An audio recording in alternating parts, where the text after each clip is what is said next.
Hi everyone, this is Chris Mayberry with Craft Closet.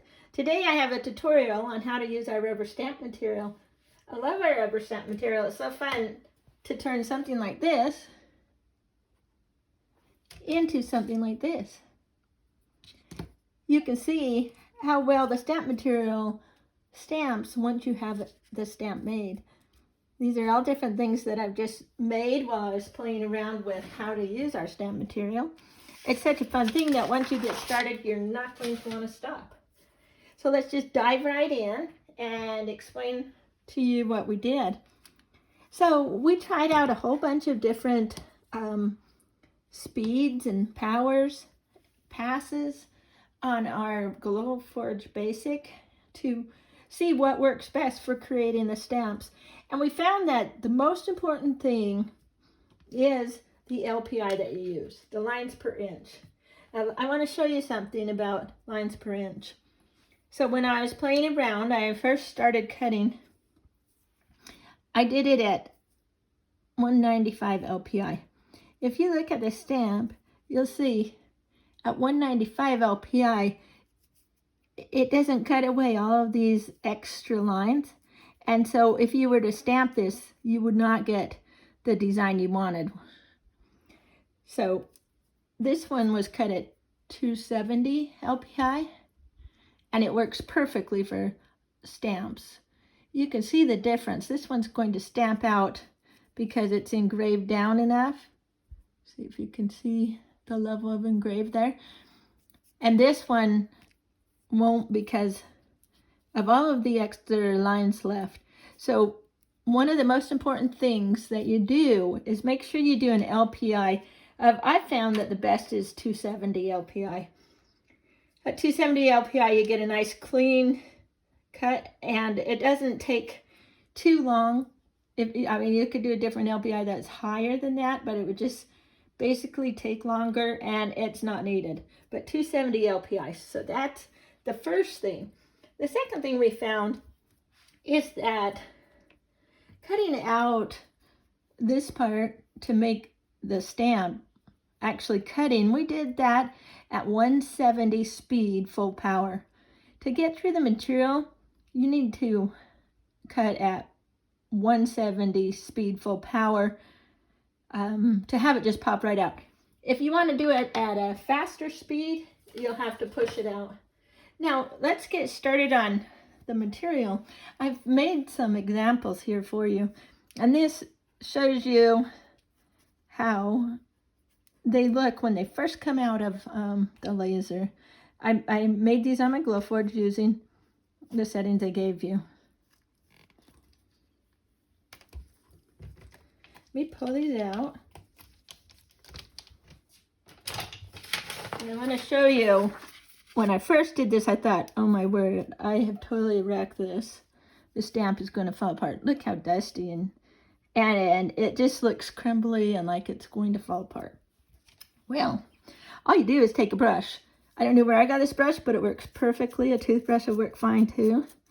And just brush out all of those little dusty pieces. And it takes, I'm using a little bit of strength here. You don't have to be like totally soft or anything with these. So now you can compare these two. And you can see this one looks so much better than this one. Though we can clean this one out too, so that we have a matching set. After you get done cleaning these with a brush, you want to take and rinse them under some water.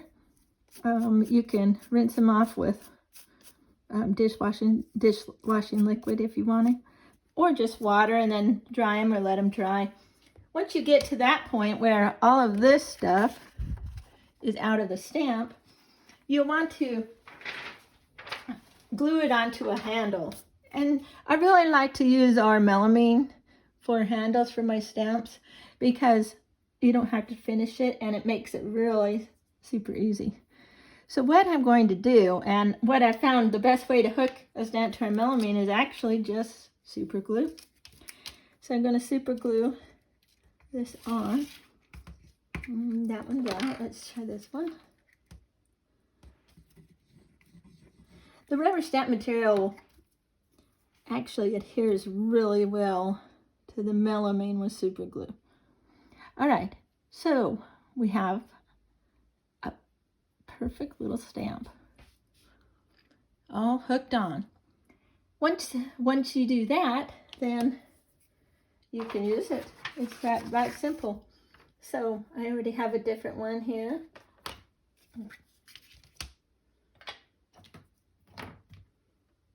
So let me show you what it stamps out like. So you can see the really clean lines that the stamp will give you at 270 LPI and a speed of 250 full power. If you want to see what they look like at other speeds, this one's 250 full. This one is 300 speed full. It's pretty similar and cuts a lot faster. Once in a while I've noticed when I do it at 300, some of the lines don't cut as well. That's why I choose 250. And I've also found at a slower speed, like 225, it doesn't look any better than the 250. And some people like to do 2 passes. I don't like to take the time, but we tried it at 80%, 380 speed, and 2 passes, and that one worked too. Yeah, not as good. But I would suggest that if you want all of the features and you don't want to take all of the time that it would take to go 225, cut at 250. It's the perfect speed. So if anybody has any questions about stamp material, please just ask us on the website chat. We're always available during work hours, and we would love to help you out. Also, check out our blog at craftcloset.com. The blog is once again called Cutting the Rubber Stamp Sheet.